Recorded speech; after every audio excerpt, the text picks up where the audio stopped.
प्यारे बच्चों, आज हम लोग पढ़ेंगे काव्य खंड का पहला अध्याय साखियाँ और सबद, जिसके कवि हैं कबीरदास जी। कबीरदास जी ज्ञान मार्गी शाखा के कवि थे।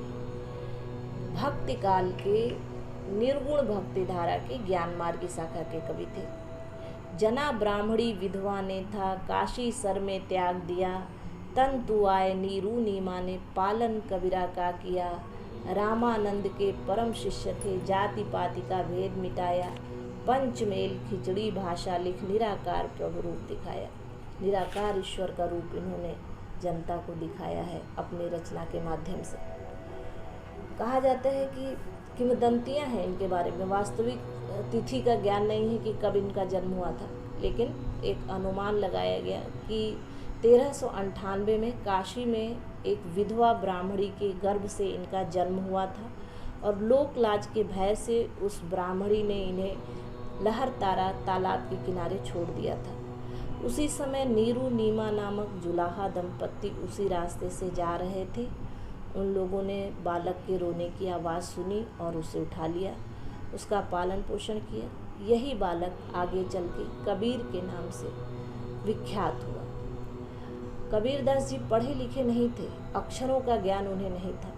मसी कागज छुए नहीं, कलम गहियो नहीं हाथ, ये बात इस ओर संकेत करती है। रामानंद इनके गुरु थे और इन्हीं से इन्होंने ज्ञान प्राप्त किया था। परम ज्ञानी थे, अनुभवों के आधार पर बहुत कुछ इन्होंने सीखा था, लेकिन निरक्षर थे। तो इनकी जो रचनाएं हैं उन्होंने स्वतः नहीं लिखा है उसे, वो बोलते थे और उनके जो शिष्य थे वो लोग उनकी रचनाओं को, उनकी बातों को लिखा करते थे। इस तरह से इनकी एक रचना तैयार हुई जिसका नाम है बीजक। उसके 3 भाग हैं, साखी, सबद और रमैनी। इनकी भाषा के बारे में कहा जाता है कि कबीर दास की उल्टी बानी, बरसे कंबल भींगे पानी। यानी भाषा में एक रूपता नहीं, एक भाषा के सारे शब्द नहीं हैं। जितने भी शब्द इन्होंने प्रयोग किए हैं, कोई राजस्थानी है, कोई पंजाबी है, अवधी भाषा के शब्द हैं, ब्रज भाषा के हैं, पूर्वी हैं, इस तरह अनेक भाषाओं के शब्द इनकी भाषा में मिले हुए हैं। लोक प्रचलित भाषा का प्रयोग इन्होंने किया है। इसके बावजूद, तरह तरह की भाषाओं के बावजूद, इनकी जो भाषा है वो अपने अभिव्यक्ति, भावों की अभिव्यक्ति करने में सफल हुई है। जो ये चाहते थे लोगों को बताना, वो स्पष्ट रूप से समझ में आती है बात लोगों को। समाज में जितनी भी बुराइयां थीं उसको दूर करने का प्रयास इन्होंने अपनी रचना के माध्यम से किया है। बहुत बड़े समाज सुधारक थे कबीरदास जी। जितने भी आडंबर, कुप्रथाएं, कुरीतियाँ समाज में व्याप्त थी, उन सबों को दूर करने की कोशिश इन्होंने अपनी रचना के माध्यम से किया है। साखी, सबद, रमैनी, बीजक इनकी रचना है, उसी के भाग हैं। इनकी एकमात्र रचना बीजक मिलती है जिसके ये भाग हैं साखी, सबद और रमैनी। इनके भाषा में अलग अलग शब्दों का प्रयोग होने के कारण इनकी भाषा को कहा गया है सदुक्कड़ी भाषा और पंचमेल खिचड़ी भाषा। इस तरह से इनकी भाषा जो है सदुक्कड़ी और पंचमेल खिचड़ी के नाम से प्रसिद्ध है। जीवन के अंतिम समय में ये मगहर चले गए थे। वहीं पर 1518 ईस्वी में इनकी मृत्यु हो गई और कुछ लोग कहते हैं कि इन्हें भगाया गया और कुछ का ये मानना है कि लोगों के मन में ये जो धारणा थी कि काशी में मरने से स्वर्ग मिलता है और मगहर में मरने से नरक का भागी होता है व्यक्ति, तो उस धारणा को दूर करने के लिए वो मगहर चले गए थे। तो ये इनके जीवन के बारे में हो गया जानकारी। अब हम इनकी रचना पढ़ते हैं जो आपकी पुस्तक में है, साखियाँ। जितनी भी साखियाँ आपकी पुस्तक में है वो सब भी दोहा छंद में है। तो चलिए पढ़ते हैं एक एक करके। पहला है, मान सरोवर सुभर जल, हंसा केली कराही। मुक्ता फल मुक्ता चुगे, अब उड़ी अनत न जाही। कबीरदास जी यहाँ कहते हैं मान सरोवर, पहले शाब्दिक अर्थ जानिए इसका। मान सरोवर सुभर जल, मान सरोवर में कैलाश मान सरोवर शुद्ध पवित्र स्थान है। उस स्थान पर सुभर जल, सुंदर भरा हुआ जल है, पवित्र निर्मल जल है। हंसा केली कराही, वहाँ हंस मस्त होकर के, मग्न होकर के विचरण करता है, प्रसन्न रहता है। मुक्ता फल मुक्ता चुगे, अब उड़ी अनत न जाही। और हंस वहाँ से अन्यत्र नहीं जाना चाहता है, मुक्ता फल का पान करता है। वहाँ उसको मुक्ता फल, मोती फल मिलता है चुगने को, तो वो मोती फल चुगता है हंस। हंस नीरछीर विवेकी होता है। हंस के बारे में कहा जाता है कि दूध और पानी मिला करके दिया जाए तो वो दूध पी जाएगा, पानी छोड़ देगा। इसका तात्पर्य ये है कि इस संसार में जो वास्तविक स्वरूप, वास्तविक तत्व है, उसको स्वीकार कर लेना, यही हंस का एक गुण है, एक विशेषता है हंस की, कि वो इस संसार की जो बुरी चीज़, उसके लिए पानी बेकार है, दूध अच्छी चीज़ है, तो दूध का ग्रहण कर लेना, पानी को छोड़ देना, हंस का जो नीरछीर विवेकी गुण है, इसको बताया गया है दूसरे माध्यम से। जब हम इसका भावार्थ पढ़ेंगे तब आप समझिएगा।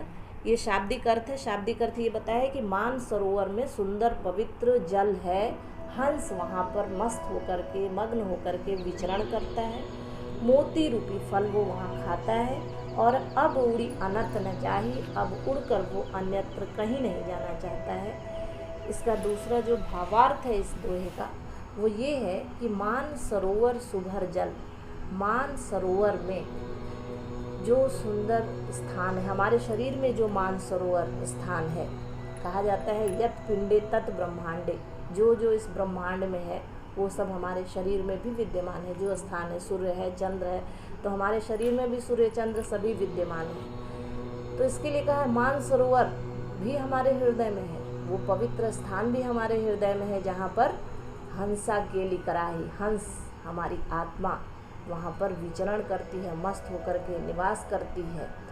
और मुक्ता फल मुक्ता चुगे, वहाँ पर मुक्ता फल भी है। मुक्ता फल ईश्वर, हमारे हृदय में ईश्वर भी निवास करता है, तो ईश्वर का निवास स्थान हमारा हृदय है, मान सरोवर है, उसमें मुक्ता फल है। और मुक्त आत्माएं वहीं निवास करना चाहती है, वहाँ से उड़ के अन्यत्र नहीं जाना चाहती हैं। अन्यत्र का तात्पर्य है बाहर, सांसारिक भटकाव, दुनिया में जो एक दूसरे के पीछे लगे रहना, दूसरे की शिकायत करना, किसी की कमियां ढूंढना, ये सारी चीज़ें जो सांसारिकता की चीज़ें हैं, इससे हट करके ईश्वर की भक्ति में लीन हो जाना ही मान सरोवर में रहने की बात कवि कबीरदास जी यहाँ पर बताते हैं।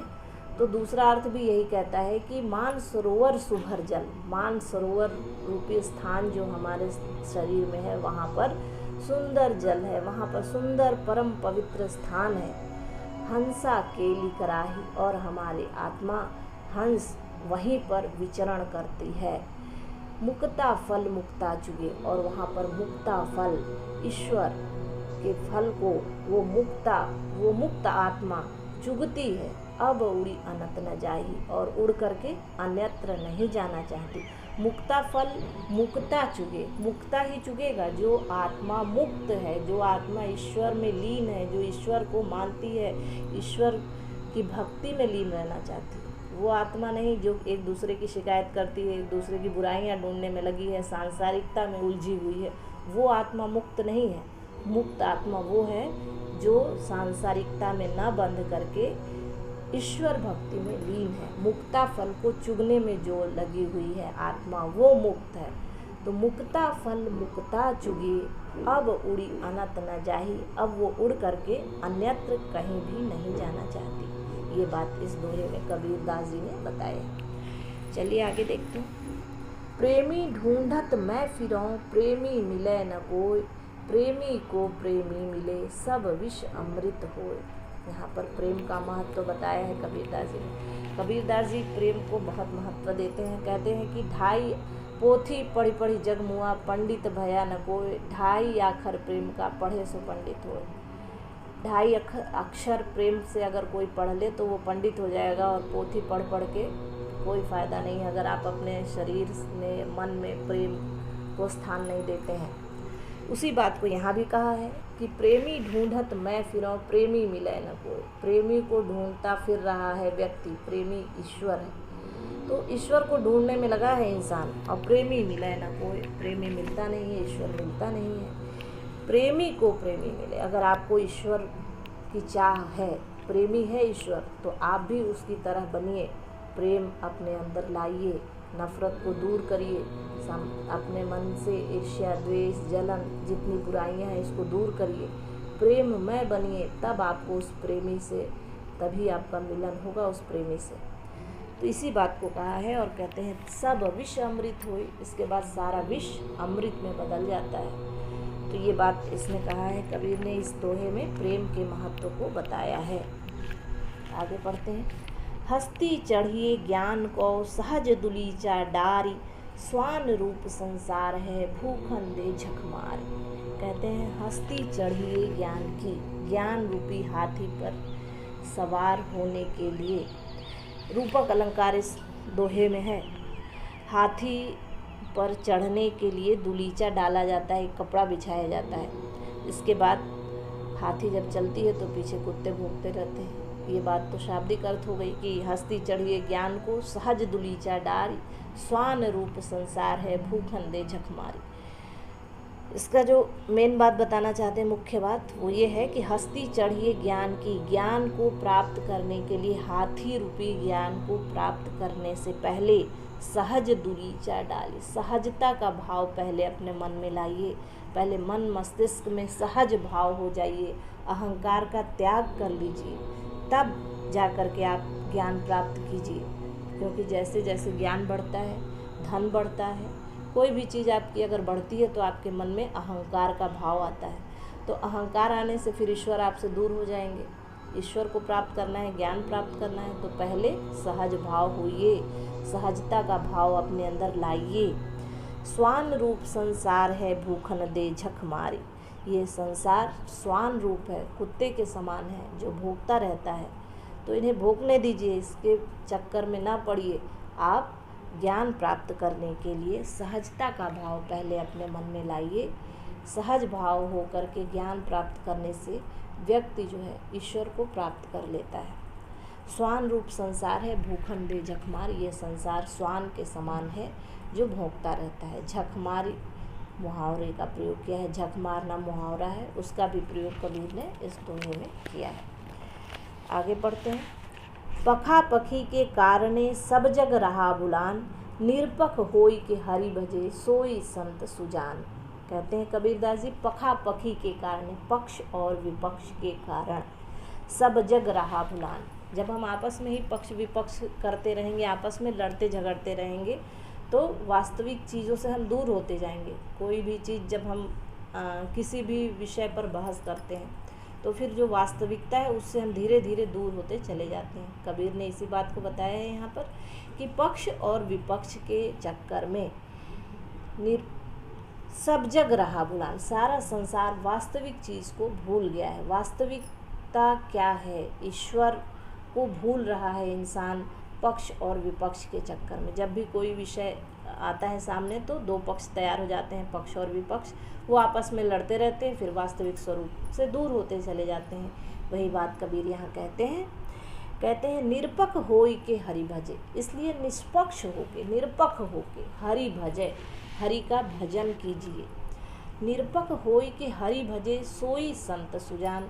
जो निरपख होकर के, निष्पक्ष होकर के ईश्वर का भजन करता है वही संत है, वही सुजान है। इस बात को कबीर ने यहाँ पर बताया है कि हमें निष्पक्ष होकर के ईश्वर का भजन करना चाहिए। ईश्वर की एक रूपता को उन्होंने बताया है, पक्ष विपक्ष के चक्कर में पड़ने के लिए उन्होंने मना किया है। इस तरह से ये आपके 4 दोहे हो गए, और इसके आगे के दोहे अगले वीडियो में हम फिर लेकर के आएंगे। धन्यवाद।